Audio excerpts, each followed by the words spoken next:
These are our before photos for our client. If we were simply doing fit alterations, she really wouldn't need much. She needed a hem to take off some length of the skirt and needed her shoulders taken up to make her neckline and armhole lay a little bit flatter. However, she did not like where the sleeve ended on her arm, where it cut her off at the arm. And so we're going in and we're going to make an extension of that piece with some fabric that she got from her bridal store.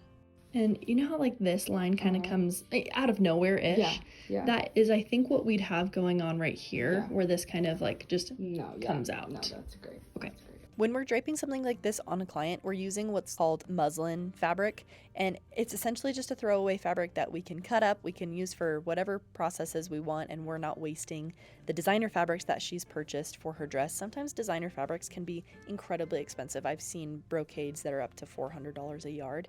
It can be very expensive, and you don't want to use those fabrics if we were to pin something and cut something at first that she doesn't like and then need to remake it. So we're using a throwaway fabric as we go through it, and we're being pretty meticulous about how she wants it pinned because I want her approval on every pleat, on every entry point, on absolutely everything, because what she sees at this fitting is what she's going to see at her next fitting made out of the actual fabrics. Yeah, how are you feeling about this? I love that. That looks so good. Yeah.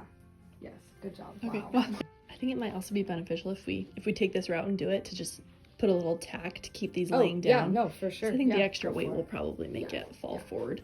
This isn't a ton of extra length, but is this what you're going for? Or do you want more length? I actually really like it. I really like this length. I don't think I'd go any further longer than this. We even take this as far as the back zipper. Oh. And just suck it into the zipper, and then you would like never know it was added. No, that's great. So I'm gonna show you what that would look like. Yeah. Oh, that's great.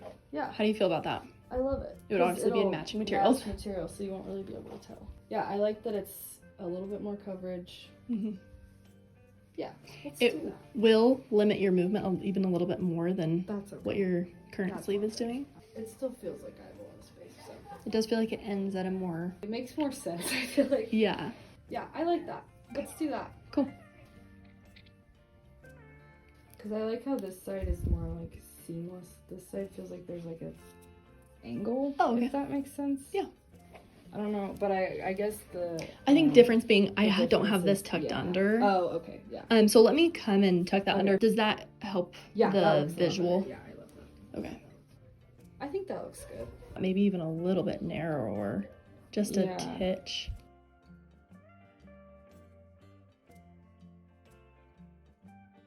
This is where the real fun begins. We are disassembling what we've draped with our bride.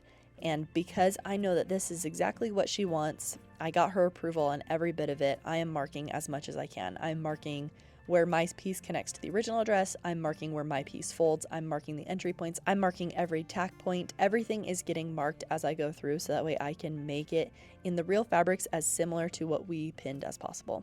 And every mark that I made on my muslin fabric is going to get transferred to the fashion fabric that I'm going to use, because that's what's going to help me get the folds in the right place, the pleats in the right place, and hit my entry points in the right spot. So you're seeing me tuck this piece under my fashion fabric, and instead of just cutting it out like normal, I am tracing every outline and every marking from my original muslin piece, so that way I know exactly how to recreate this piece for our bride. After I had gotten my pieces cut out and I laid it on the dress, I realized it's really not the color that we thought it was. It's a little bit too bright for the dress, and although this is the fabric that she got from her bridal store, I had something in the back that worked just a little bit better, and I showed it to her during this fitting, and she approved this one for our use instead. So we did end up cutting out her sleeve piece a second time, which added a little bit to our cost as we charge our custom sleeves hourly.